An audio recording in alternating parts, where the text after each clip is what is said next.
Nathan Hepler here. I have been property managing in different properties. Mainly the first couple of years was my own properties for probably right at 21 years. Been to eviction court, which is small claims court, a lot of times, more than I want to admit. So I learned something yesterday that I wanted to kind of go on real quick and shoot a really fast video for those property owners that haven't went to eviction court that many times, maybe ever. It's a point that I learned, and I've been doing this a long time, and I've been a bunch of times to different courts: Davidson County, Randolph, Guilford County here in North Carolina. And that is this: after you file, and real fast, the filing procedure, you file after you gave a notice. My lease is 10 days. So the 11th day, I am safe to go file. So $126 to file on that, that one person. If it's two people on your lease, you may want to do both.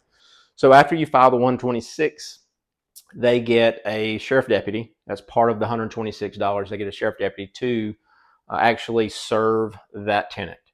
Now, here's a really good point that a lot of people didn't tell me. Nobody told me when I started is if that tenant if the sheriff deputy comes to the door and that tenant does not go to the door and personally grab that paper from that sheriff deputy, then they are what's called posted.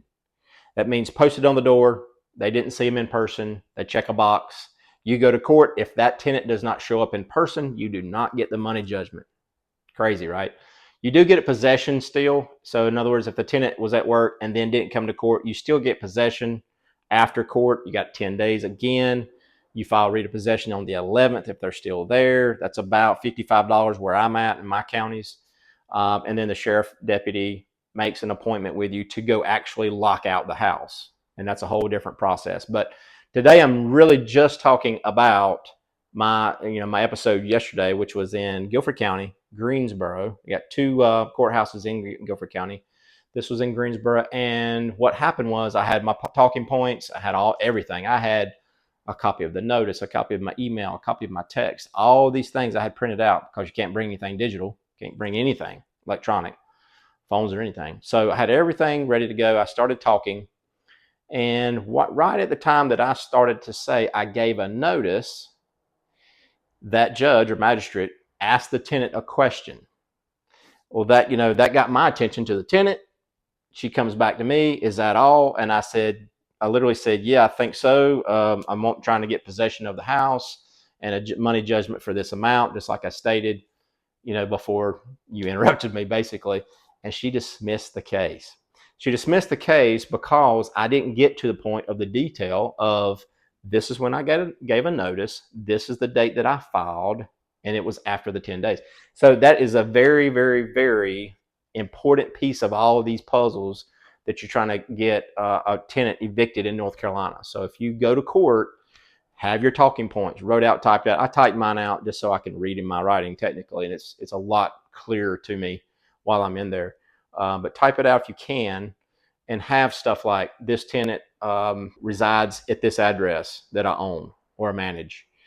They moved in on this date at this rent rate. And then go through what they owe you. They owe me this month or 2 or 3 or whatever they owe. To the total amount of rent due is this, and then late fees. Separate that. The magistrate always wants to know how you come about the figure that you filed on. If it's $3,000, is it all rent? Is it 2 months of rent and 3 late payments, late fees? What is it? So you want to kind of separate all of that. But the biggest point today's video is make sure that you give that judge verbally when you gave a notice and when you filed. Super important. I made the mistake yesterday, so I figured if I can make it, somebody else would probably make it too. Hope this helps. If you got any kind of comments or questions, please leave me a comment below. Like and subscribe. Y'all have a great day. Thanks.